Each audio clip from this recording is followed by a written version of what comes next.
டியூரோகார்ட் steel doors, உங்க வீட்டுக்கான soldier.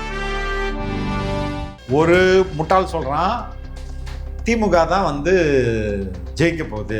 Right, திமுக தானே ஜெயிக்க போகுது. அப்புறம் எதுக்கு நீ பதற? இன்னொருத்தன் சர்வ முட்டாள் சொல்கிறான் வந்து இல்லைங்க இது வந்து தாவேக்கா ஜெயிக்குது. ஜெயிக்கிறது எப்படி ஜெயிக்கும்னா பிஜேபி வந்து என்ன பண்ணியிருக்கோம், மோடி கவர்மெண்ட்டு எலக்ட்ரானிக் ஓட்டிங் மிஷினில் ஒரு செட்டப் பண்ணியிருக்கோம். செட்டப் பண்ணி ஒரு 10% ஓட்டை அதிகமாக போடுற மாதிரி செட்டப் பண்ணி வைக்கிறோம். அப்படி செட்டப் பண்ணி வைக்கிறது மூலமாக தாவேக்கா ஜெயிக்குது அப்படின்னு. ஏண்டா இதை விட அறிவாளி அதை அவங்களுக்கே பண்ணிக்கலாமே. தாவேக்காலேருந்து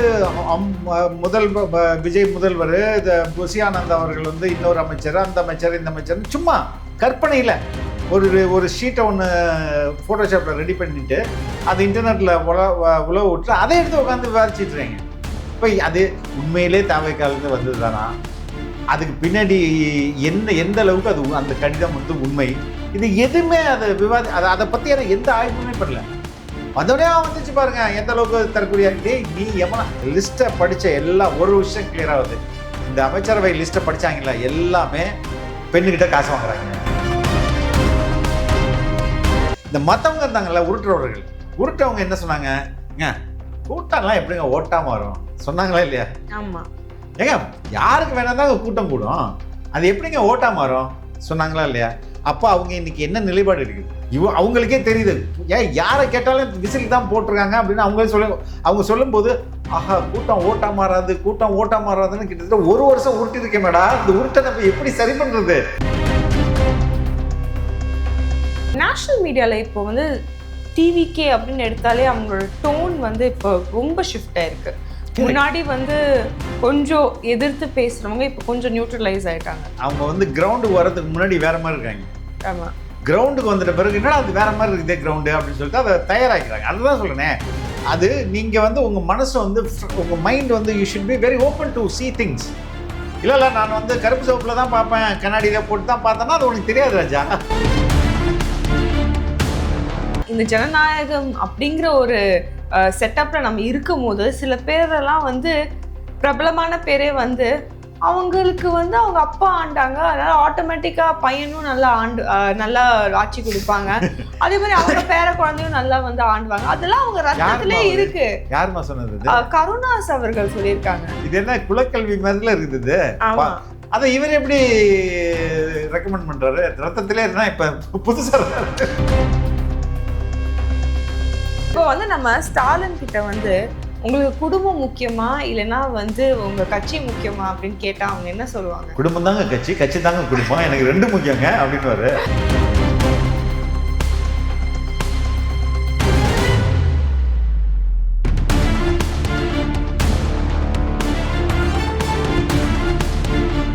வணக்கம் டாடி. வணக்கம் லிசா. நம்ம வந்து மறுபடியும் ஒரு நேர்காணல் பண்றோம். எலெக்ஷனுக்கு அப்புறம் இன்னும் எக்ஸாக்டா 1 வீக் இருக்கு இல்லையா ரிசல்ட்க்கு. ஸோ மண்டே, அடுத்த மண்டே, இப்போ நம்ம மண்டேல இருக்கோம். அடுத்த மண்டே வந்து நமக்கு யாரு ஜெயிக்க போறா, யாரு தமிழ்நாட்டை வந்து ஆள போறா, தமிழ்நாட்டோட தலை விதி எப்படி இருக்கும் அப்படிங்கிறத வந்து நம்ம அசஸ் பண்ணலாம். பட் இப்போ வந்து மூட் எப்படி இருக்கு? ஹவ் இஸ் ஓவரால் ஒப்பீனியன் எப்படி இருக்கு? இப்போ வந்து பீப்புளோட மூட் எப்படி இருக்கு? கொஞ்சம் ஏதாவது மூட் ஷிஃப்ட் ஆகிற மாதிரி இருக்கா? Have people softened up to certain parties? அந்த மாதிரி நிறைய கேள்விகள் வருது. அதை பற்றி கொஞ்சம் சொல்லுங்கள். உறுதியாக மக்களோட மனநிலை இப்போ எப்படி இருக்குன்னா, பெரும்பாலானோர் நான் வந்து சொல்கிறத ஒத்துப்பாங்கன்னு நினைக்கிறேன். ஒரு டென்ஷனில் இருக்குது, எல்லார்ட்டையும் ஒரு டென்ஷன் இருக்குது. ஏன்னா நான் பார்க்குறவங்கெல்லாம் இன்றைக்கி காலையில் நான் ஆஃபீஸ்க்கு வரும்போது நம்ம 3 செக்யூரிட்டிஸ் வராங்க. சார் அண்ணே நம்ம ஜெயிச்சிரோம் அண்ணே அப்படின்ட்டு. நான் சொன்னார் கண்டு உறுதியாக ஜெயிக்கிறேன், ஏங்க கவலைப்படுறீங்க அப்படின்னு. இல்லை இன்னொருத்தர் வந்து பக்கத்தில் வண்டியை நிறுத்திட்டு போகிறார், சார் தாவேக்கா வந்துடும்ல சார் அப்படின்னு. உறுதியாக வந்துடுங்க, ஏங்க வந்து உங்களுக்கு என்ன அப்படி சந்தேகம்னா, இல்லை எவனை பார்த்தாலும் வந்து திமுக தான் வரும்னு சொல்கிறாங்க. ஆனால் எல்லாரும் ஓட்டு போட்டது கேட்டால் தாவேக்கா தான் போட்டோன்றாங்க. அது சரிங்க, தாவேக்கா போட்டால் தாவேக்கா தானே வர முடியும், எப்படி திமுக வரும்? எல்லாரும் குழப்புறாங்களே அப்படின்னு சொல்கிறாங்க. ஆக்சுவலாக உண்மையில் மக்கள் வந்து ஒரு ஆங்ஸைட்டி, ஒரு ரிசல்ட்டுக்காக வெயிட் பண்ணுவோம்ல, நாளைக்கு அவங்க 10வது பரீட்சை 12வது பரீட்சை எழுதுறதுக்கு அப்புறம் என்னடா ரிசல்ட் வரும்போது பயமா இருக்கும்.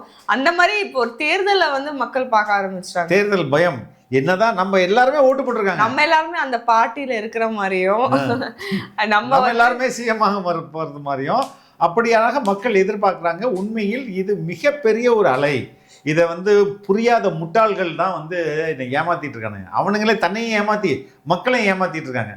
நீ அண்மையில் ஒரு பார்த்தியாமா, ஒரு உத்தேச பட்டியல்னு ஒரு மினிஸ்ட்ரி, யார் எந்த மினிஸ்டர்னு சொல்லிட்டு ஒரு ஒரு ஒரு அதாவது இந்த அதிமுகவுக்கு முட்டு கொடுக்குற எல்லா சேனலும் அதை பற்றி பேசினாங்க. அது ரோட்டில் போனால் ஒரு குப்பை பேப்பர் மாதிரி. Because there is no authentication. யார் எழுதினது எப்படி எதுவுமே தெரியாது.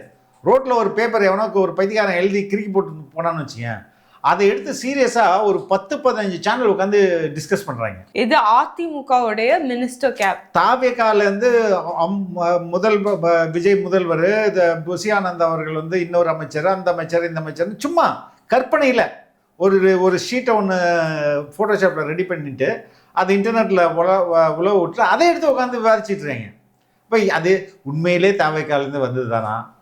அதுக்கு பின்னாடி எந்த அளவுக்கு அது அந்த கடிதம் வந்து உண்மை, இது எதுவுமே அது அதை பற்றியான எந்த ஆய்வுமே பண்ணல. வந்தோடனே வந்துச்சு பாருங்க எந்த அளவுக்கு தற்கொலையா. டேய் நீ எவனா அதான் அது இந்த லிஸ்ட்டை படித்த எல்லாம் ஒரு விஷயம் கிளியர் ஆகுது. இந்த அமைச்சரவை லிஸ்ட்டை படித்தாங்களா எல்லாமே பெண்ணுக்கிட்ட காசு வாங்குறாங்க. அவன் ஏன்னா ஒரே நாள் ஒரே டைமிங் தான் வேற வேற, அவங்கவுங்க பேசுகிற ஸ்டைலு எல்லாம் அதை பற்றி பேசியிருக்கான். ஆனால் பாவிகளா நீங்களாம் இவ்வளோ நாள் இங்கேடா காசு வாங்கிட்டு இருந்தீங்க அப்படின்றது ரொம்ப தெளிவாக தெரிஞ்சுது. அந்த அளவுக்கு பதட்டம், கதறாங்க. எதுக்கு இப்போ கதறணும்? ஓட்டு போட்டு முடிச்சாச்சு. உங்களுடைய அதாவது திமுக வந்து ஆஸ்திரேலியா போறாங்க, அது ஒரு கதை, அது ஒரு கதை போறாங்க. அதுக்கப்புறம் இப்ப நீங்க சொன்ன மாதிரி மினிஸ்ட்ரி பதவியில யாரெல்லாம் இருக்க போறாங்க, இந்த மாதிரி பல விஷயங்கள். அதாவது தாவி ஓட்டு போட்டு முடிச்சாச்சு, நீங்க சொன்ன மாதிரி எல்லாமே பண்ணி முடிச்சாது. கவுண்டிங் மட்டும்தான் வந்து பண்ணிட்டு இருக்கிறாங்க. அதுவும் வந்து மண்டே ரிசல்ட் வரும். ஆனா இன்னுமே அவர் நெக்ஸ்ட் பிஜேபியோட போறாரு. இது அந்த கதையை வந்து இன்னும் உருட்டிக்கிட்டு இருக்கிறாங்க. இல்லம்மா, எப்படி கதைகளை கொஞ்சம் பார்ப்போம், எப்படிலாம் கதை சொல்றாங்க. ஒரு முட்டாள் சொல்றான் திமுக தான் வந்து ஜெயிக்க போகுது. ரைட்டு, திமுக தானே ஜெயிக்க போகுது. அப்புறம் எதுக்கு நீ பதற? திமுக ஜெயிக்க போதுன்னா நீ ஜாலியாக வந்து அதுக்கான அடையாளங்கள் இருந்ததா அதை சொல்லு. புரியுதா? இன்னொருத்தன் சர்வ முட்டாள் சொல்கிறான் வந்து இல்லைங்க இது வந்து தாவேகா ஜெயிக்கிறது எப்படி ஜெயிக்கும்னா பிஜேபி வந்து என்ன பண்ணியிருக்கோம், மோடி கவர்மெண்ட்டு எலக்ட்ரானிக் ஓட்டிங் மிஷினில் ஒரு செட்டப் பண்ணியிருக்கோம். செட்டப் பண்ணி ஒரு 10% ஓட்டை அதிகமாக போடுற மாதிரி செட்டப் பண்ணி வைக்கிறோம். அப்படி செட்டப் பண்ணி வைக்கிறது மூலமாக தாவேகா ஜெயிக்குது அப்படின்னு. ஏண்டா இதை விட அறிவாளி அது அவங்களுக்கே பண்ணிக்கலாமே. அதுதான் அவங்க பிஜேபிக்கே பண்ணியிருந்திருக்கலாம். இது புது கட்சி, இது கூட மக்கள் நம்ப மாட்டாங்கன்னு வச்சுக்கேன். அது ஏடிஎம்கே வந்து ஆல்ரெடி ஆண்ட கட்சி, அதுக்கு அந்த இதை செட் பண்ணிக்கலாம்ல. அது எதுக்கு தாவேகாவை பிஜேபி வளர்த்து விடுறதுக்கு எவ்வளோ பைத்தியகாரத்தனமா இருக்காது. இது ஒரு ஆர்குமெண்ட்டு. இது மாதிரி ஒருத்தனும் அவனால முடிஞ்ச அளவுக்கு பதறான். யாரோ ஒருத்தவங்க நான் கூட பார்த்தேன், நீங்க இன்னைக்கு சாப்பிடுற சோறு வந்து திராவிட மாடல் அரசியல்னால வந்துச்சு அப்படி எல்லாம் ஐடி டிபார்ட்மெண்ட்லாம் அந்த மாதிரி எல்லாம். இவங்க என்னடா புதுசா, அப்போ இவ்வளவு நாள் சோறு வந்து ஸ்டாலின் சார் தான் எனக்கு போட்டுட்டு இருக்காரா, இல்லைன்னா வந்து எடப்பாடியார் தான் எனக்கு சோறு போட்டுட்டு இருக்காங்க, நம்ம எல்லாம் உழைக்கிறது இல்லையா? இந்த கம்ப்யூட்டர் பத்தி தான் வந்தது. கம்ப்யூட்டருக்கான அடிப்படை எல்காட் என்ற நிறுவனம், எல்காட் என்ற நிறுவனத்தை உருவாக்குனது எம்ஜிஆர். புரியுதுங்களா? எனவே அதுக்குள்ளே நம்ம போனா எதுக்கு இந்த கதறல்? நீங்கள் கான்ஃபிடென்ட்டாக தானே இருக்கீங்க. நான் சொல்கிறது டிஎம்கே சப்போர்ட்டர்ஸை, நீங்கள் கான்ஃபிடென்ட்டாக இருந்தீங்கன்னா எதுக்கு நீங்கள் கதறீங்க? இந்த கதறலே என்ன காட்டுது? என்னமோ ஒன்று நடக்க போதில்லை. இங்கே வந்து ஒரு புரட்சி நடந்தேறி விட்டது. அந்த எவ்வளவு பேர், அந்த புரட்சியோடைய வால்யூம் எவ்வளோ, புரட்சியோடைய ஸ்கேல் எவ்வளோ அப்படின்றது தான் இங்கே வந்து 4ஆம் தேதிக்கு நம்ம வெயிட் பண்ணுறோம். ஆக்சுவலாக it has done. The tsunami have crossed and அது என்ன சொல்கிறது, ஒரு புயல் வந்து லேண்ட்ஃபால்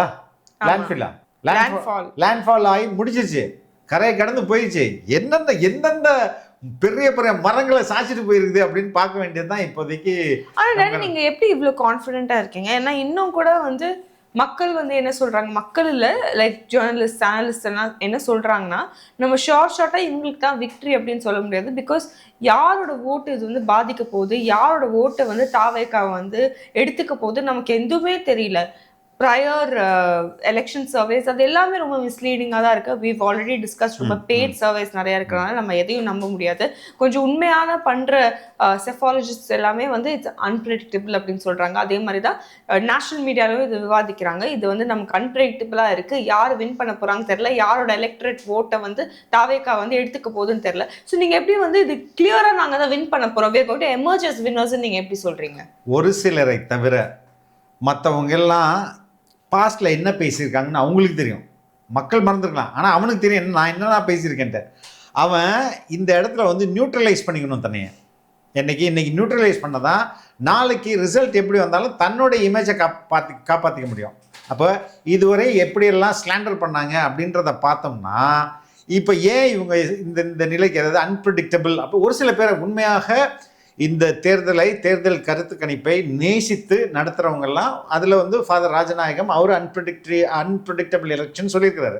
அவர் அடுத்தது என்ன சொன்னார்னு நம்ம பார்ப்போம். இந்த மற்றவங்க இருந்தாங்கல்ல உருட்டுறவங்க என்ன சொன்னாங்க, கூட்டம்லாம் எப்படிங்க ஓட்டாம வரும் சொன்னாங்களா இல்லையா? ஆமாம். ஏங்க யாருக்கு வேணா தான் கூட்டம் கூடும், அது எப்படிங்க ஓட்டாம வரும் சொன்னாங்களா இல்லையா? அப்போ அவங்க இன்னைக்கு என்ன நிலைப்பாடு எடுக்கிறது அவங்களுக்கே தெரியுது. ஏன் யாரை கேட்டாலும் விசில் தான் போட்டிருக்காங்க அப்படின்னு அவங்க சொல்லும்போது, ஆஹா கூட்டம் ஓட்டா மாறாதுன்னு கிட்டத்தட்ட ஒரு வருஷம் உருட்டிருக்கேன் மேடா, இந்த உருட்டை நம்ம எப்படி சரி பண்ணுறது அப்படின்னும் போது இந்த அன்பிரடிக்டபிள் எலெக்ஷன் அப்படின்றத அவங்களே கன்வின்ஸ் பண்ண முடியுதா, அவங்க பார்வையாளர்களையும் கன்வின்ஸ் பண்ண முடியுதா? இது ஓகேவா? ரெண்டாவது, உண்மையான ஃபாதர் ராஜநாயகம் பண்ணுறவர் உண்மையிலே அவரால் கேஜ் பண்ண முடியல. அவர் என்ன சொல்கிறாரு, என்னால் ப்ரிடிக்ட் பண்ண முடியல. ஆனால் அவரே எலெக்ஷன் நடந்த பிறகு அவர் வந்து ஒரு வீடியோ பப்ளிஷ் பண்ணுறாரு. என்ன பப்ளிஷ் பண்ணுறாரு, this is not the election about DMK coming back to power or not. அதெல்லாம் இல்லைங்க, இது வந்து தாவேகா வருதா வரலையா அதுக்காக நடத்தப்பட்ட தேர்தல். தாவேகா தான் இங்கே வந்து மெயின். மக்கள் வந்து இதை they would opted for the TVK or no for TVK அப்படின்றது தான் அவருடைய ஃபைனல். இது வந்து டிவிகே மையப்படுத்திய எலெக்ஷன் அப்படின்னா மக்கள் வந்து ரொம்ப பெருவாரியா ஓட்டு போட்டிருக்காங்கன்றது அவரை வந்து கரெக்டாக அவருடைய அப்சர்வேஷன்ல இங்கே வந்து ஒரு பாயிண்ட்ல நிற்கிறார். இப்போ நம்மக்கிட்ட இருக்கிற தரவுகள் நம்ம இப்போ சொல்லுவோம். இப்போ இவங்கெல்லாம் இந்த ஓட்டு கூட்டம் வந்து ஓட்டா மாறது நீ கூட என்கிட்ட பலமுறை கேட்டிருக்கல, என்னடி கூட்டம் வருது ஓட்டா மாறுமா அப்படின்னு கேட்டிருக்கேன் இல்லையா? நான் என்ன அப்போத்துலேருந்து இதை தான் சொல்லிடுறீங்க. ஒரு தாவேகா நிகழ்ச்சி நடக்குது, அந்த நிகழ்ச்சியை பார்ப்பதற்கு 50 கிலோமீட்டர்லேருந்து மக்கள் போகிறாங்க, 80 கிலோமீட்டரில் போகிறாங்க, சொந்த காசை போட்டு போகிறாங்க, வெயிலில் போகிறாங்க, ஃப்ரெண்ட்ஸோட சேர்த்து 2 வீலரில் போகிறாங்க. ஒரு மனித உழைப்பு, உடல் உழைப்பு இருக்குது, உடல் வேதனை இருக்குது, பண செலவாக இருக்குது.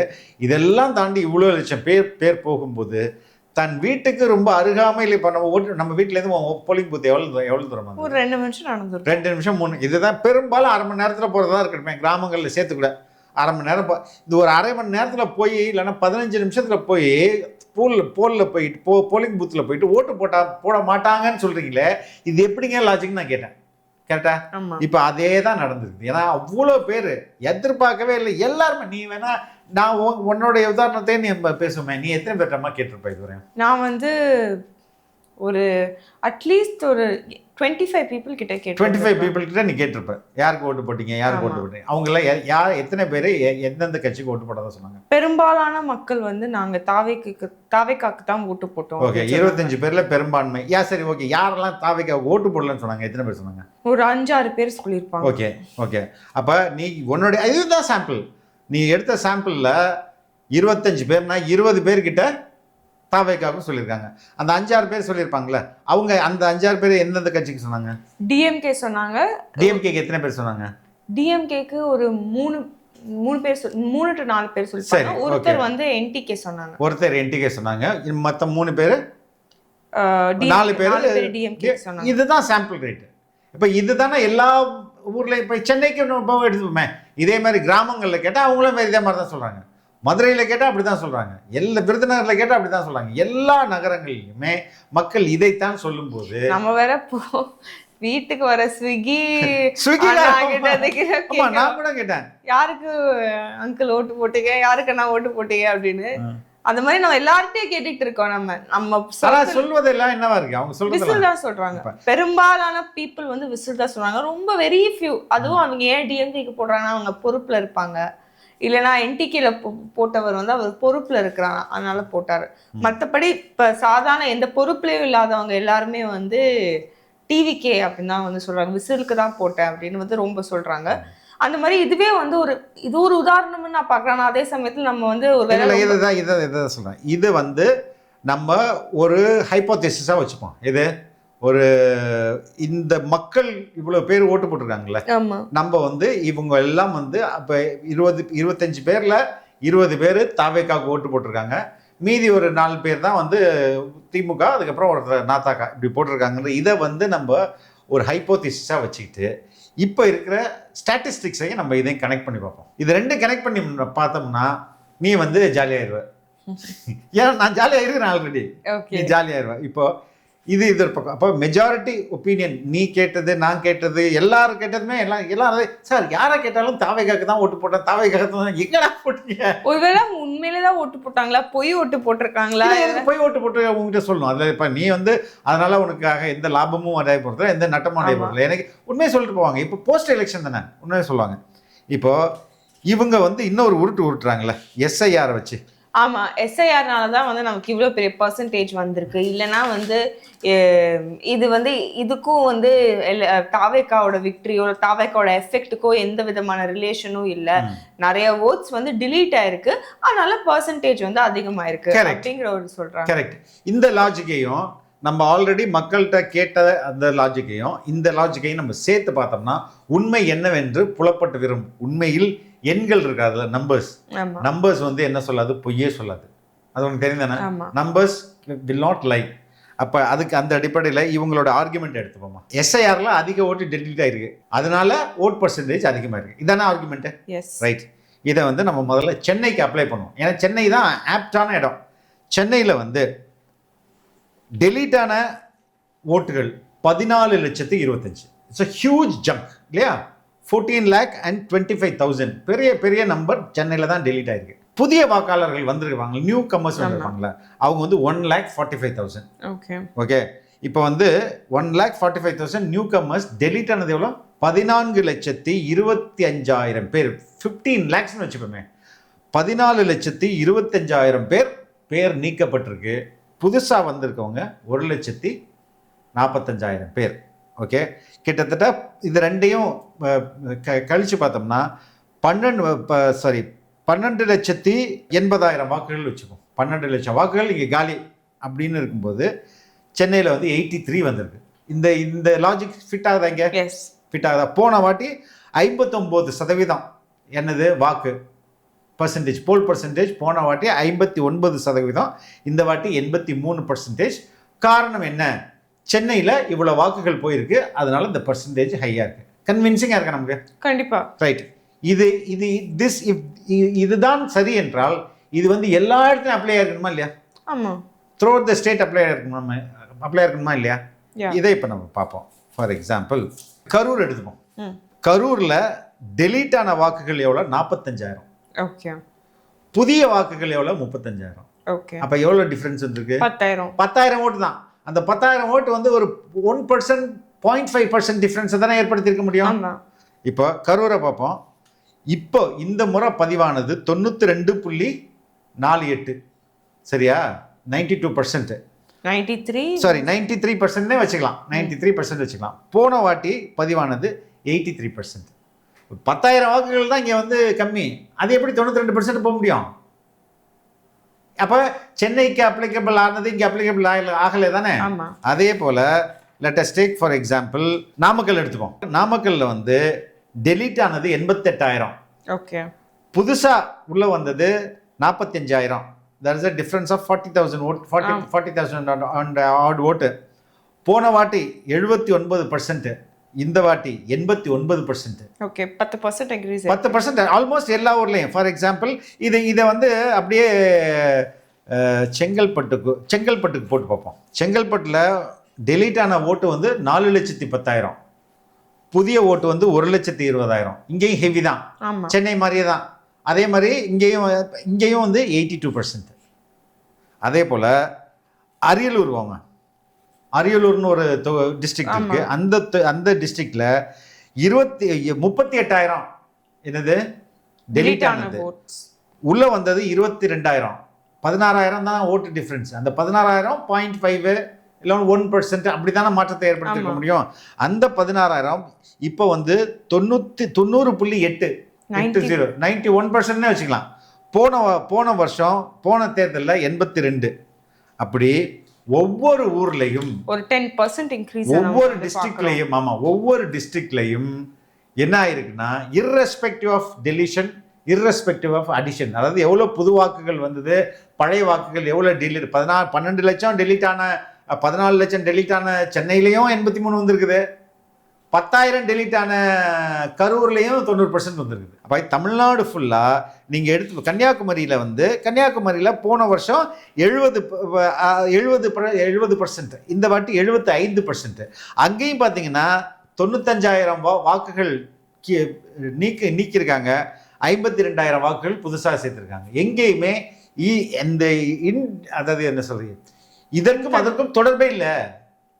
Irrespective of the deletion or addition, people have gone in a large scale to vote.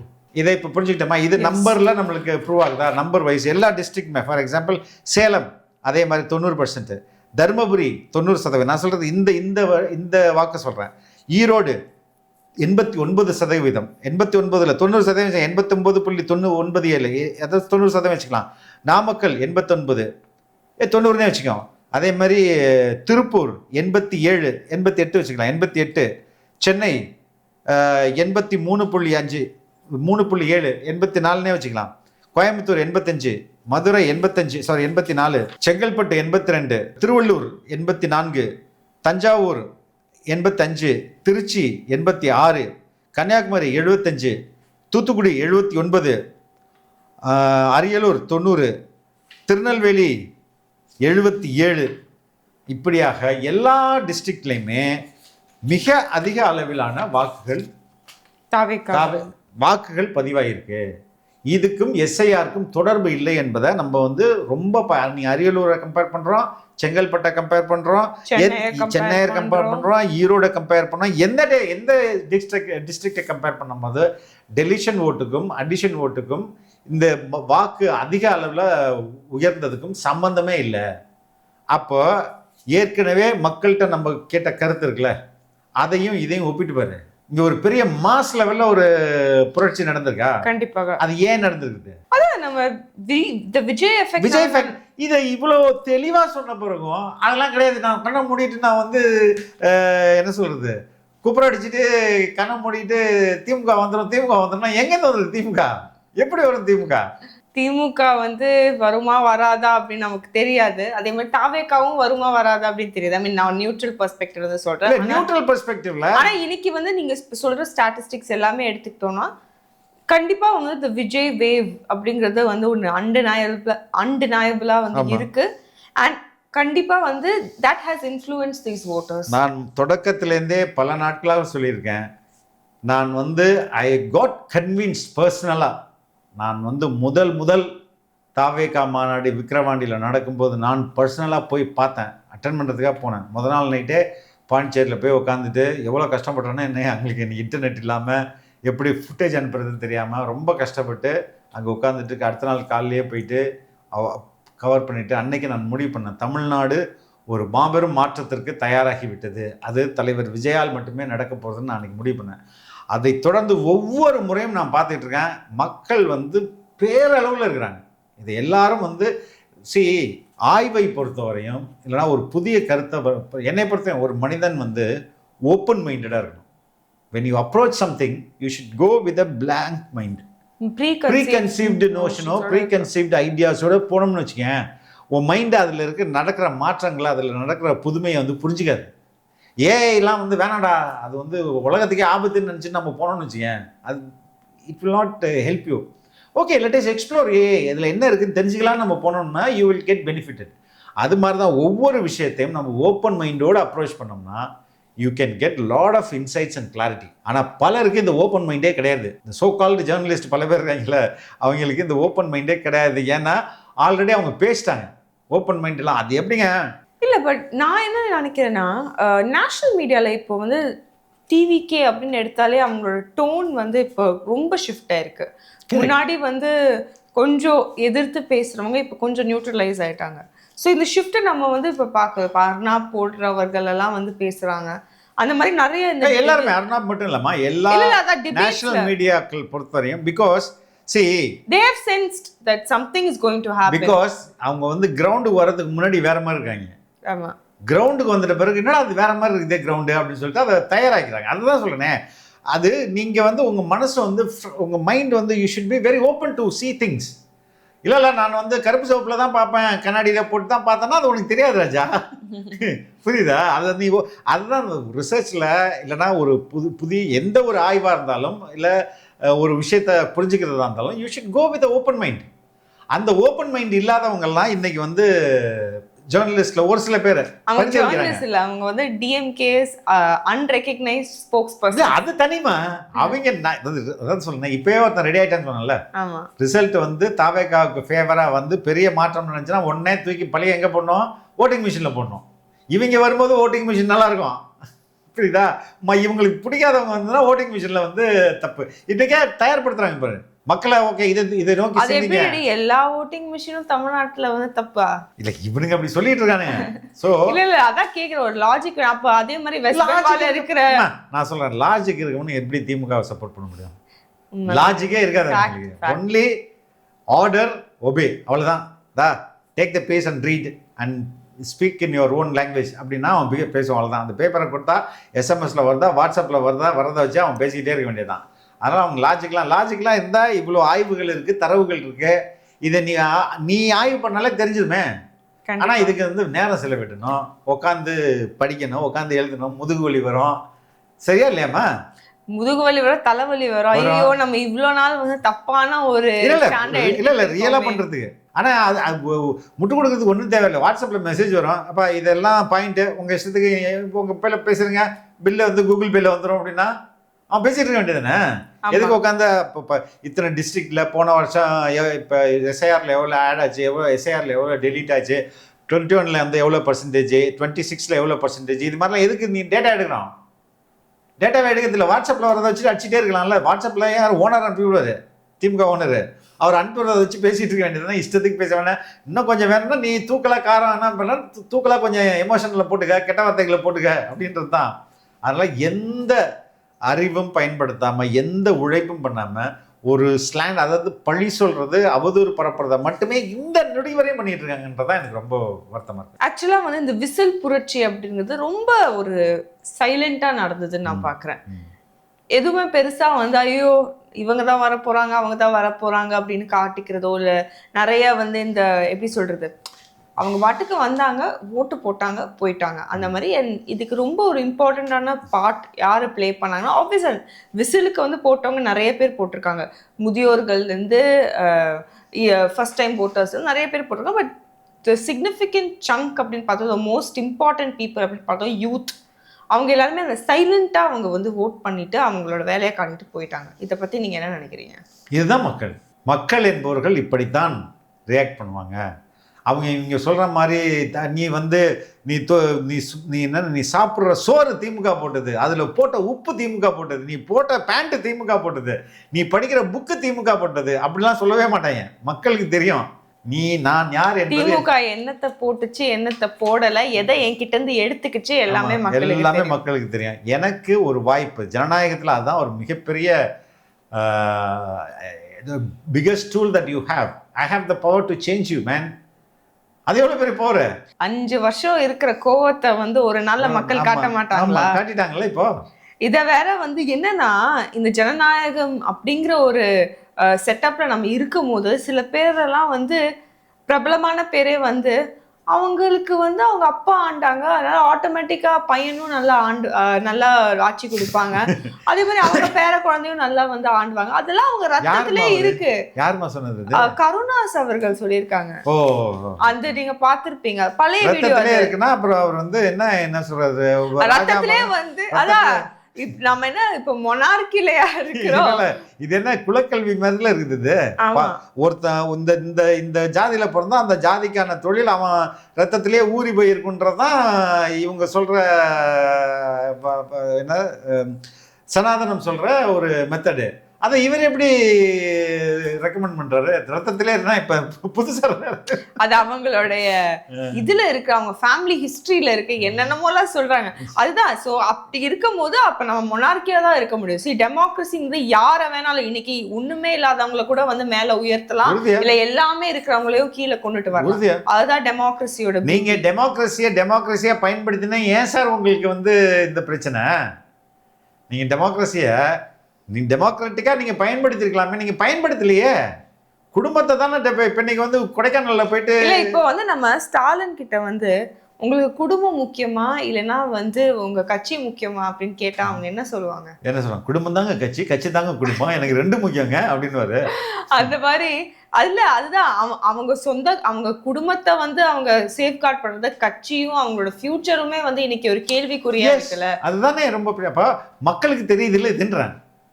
People are aware of this fact.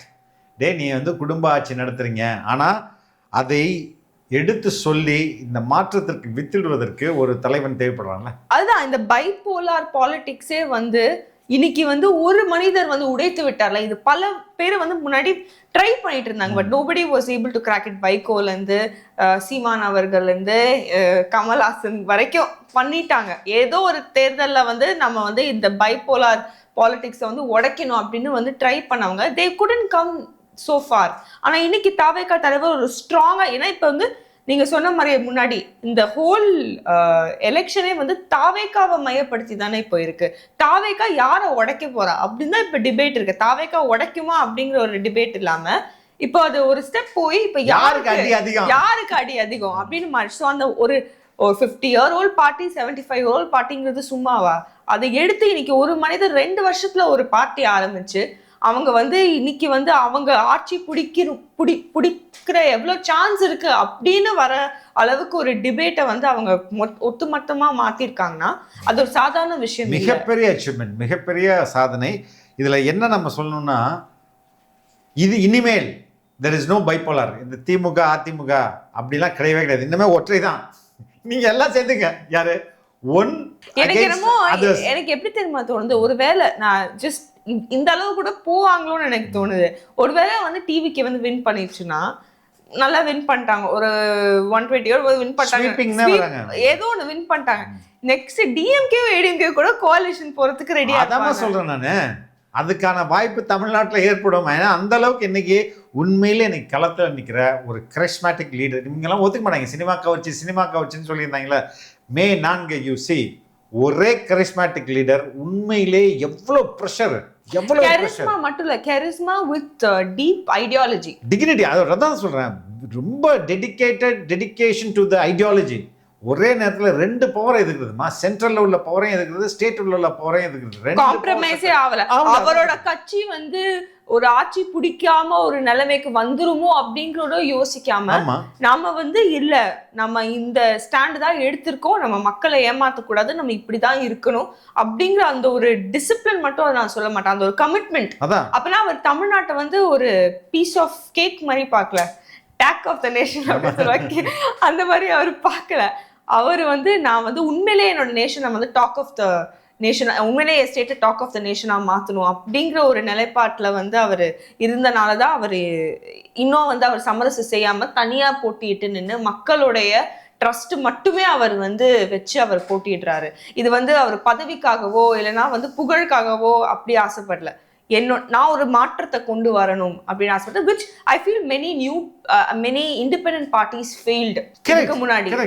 இப்ப நாம் தமிழரா இருக்கலாம், இல்லைன்னா MNM-ஆ இருக்கலாம், அவங்கெல்லாம் ஒரு விதத்துல சின்சியரா ஸ்டார்ட் பண்ணி இருந்திருப்பாங்க. ஆனா as the journey went அவங்க ஒரு விதத்துல வந்து காம்ப்ரமைஸ் ஆயிருப்பாங்களோ அப்படின்னு எனக்கு தோணுது. இல்ல, லீடர் 50%, அவரை நம்புற மக்கள் 50%. இது ரெண்டும் get to marry each other. அப்போதான் இது நடக்கும். இதுவரையும் வந்த மக்கள் நிறைய பேர் ஆல்டர்னேட்டிவ் நீங்கள் சொன்ன மாதிரி வந்திருக்காங்க, நிறைய பேர் வந்திருக்காங்க. ஆனால் மக்கள் அவங்கள நம்பல. அவங்க இன்னும் உண்மையாக கூட வந்திருக்கலாம், but they didn't trust them. ஆனால் தலைவர் விஜய் அவர்களை மக்கள் பெருசாக நம்புகிறாங்க. நான் இன்னொன்று சொல்கிறேன், வெல் அட்வான்ஸாகவே சொல்கிறேன். இன்று மே 4 தமிழ்நாடு சந்திக்க போகிற ஒரு மாற்றம் இருக்குல்ல, அந்த மாற்றம் ஒட்டுமொத்த இந்தியாவுக்கான ஒரு தொடக்க புள்ளியாக இருக்கும். வேணா நான் வந்து சேலஞ்ச் பண்ணி சொல்கிறேன், இட் வில் பிகம் ஒரு fire against the big change that the entire nation is going to watch, they're going to experience. அந்த அளவுக்கு தமிழ்நாட்டில் தொடங்குகிற இந்த புரட்சி இந்தியா ஃபுல்லாக வந்து பற்றி எறியும். அது வந்து மே 4 அதை நிரூபிக்கும். இவ்வளோ சொல்றீங்க, ஓகே. ஆனா வந்து இந்த கதறல்கள் அப்படிங்கிறது ஓய்வாரே, கதறல்கள்லாம் அந்த நெருப்புல கருகி போயிடும். கதறல்கள்லாம் இனிமே இருக்காது. எப்படி கதற முடியும்? ஆனால் கதறல்கள் இன்னும் அதிகமாகும். டிஎம்கே வந்து நான் என்ன சொல்கிறேன், திமுகவை பற்றி நல்லா தெரிஞ்சதுனால சொல்கிறேன், அவங்க ஆட்சியில் இருக்கும்போது தான் காசு செலவு பண்ணுவாங்க. அதை யார் காசை செலவு பண்ணுவாங்க தெரியுமா? நம்ம காசு தான், மக்கள் காசு எடுத்து தான் கொடுப்பாங்க. இவங்களுக்கு இந்த பேசிகிட்டு இருக்காங்களே பலருக்கு அரசோடைய வாகனம், கவர்மெண்ட் காரு அவங்க வீட்டில் ஓடுது. அவருக்கு வந்து அதுக்கு பெட்ரோல் போட்டுருவாங்க, கவர்மெண்ட்லேருந்து காசு வந்துடும். எல்லாம் மக்கள் காசு தானே, கட்சி காசா இல்லை. ஆனால் அடுத்தது அப்படியே ஆட்சி மாற்றம் வரும்போது திமுக கைக்குள்ள நிறைய காசு வச்சுருப்பாங்க. ஆனால் கணக்கு கட்டும்போது தான் 10,000 வச்சுருக்கேன்னு சொல்லுவாங்க. நிறைய காசு வச்சுருப்பாங்க, ஒரு காசு இறக்க மாட்டாங்க. ஒரு காசு இருந்தால் அந்த மீன் கொடுக்க மாட்டாங்க. அவ்வளோ கத்தினே கத்தினல, அப்போ தான் கார் கொடுத்தேன்ல, கத்தினதுக்கு காசு வாங்கினல, கிளம்பி போ அப்படின்னுருவாங்க. அதனால் இனிமே அவங்கள்ட்ட காசு வராது, பயன்படுத்தி தூக்கி போட்டுருவாங்க. அந்த கதறல்கள் வந்து காணாமல் போய்விடும். நானும் ரொம்ப சுவாரஸ்யமாக இருக்கேன். ஒரு வேளை வந்து நம்ம எதிர்பார்க்குற மாதிரி ஒரு மாற்றம் வந்ததுன்னா, இந்த நிறைய ஆன்லைன்லலாம் கதறிக்கிட்டு இருக்காங்க, அவங்க நிலைமைலாம் என்ன ஆகும்? அதான் சொல்லணே, உனக்கு காசு இல்லாமல் போயிடுச்சுன்னா அவங்க என்ன ஆவாங்க? மறுபடியும் அவங்க முன்னாடி என்ன பண்ணியிருந்தாங்களோ அது மாதிரி போக வேண்டியதான். அந்த நாள்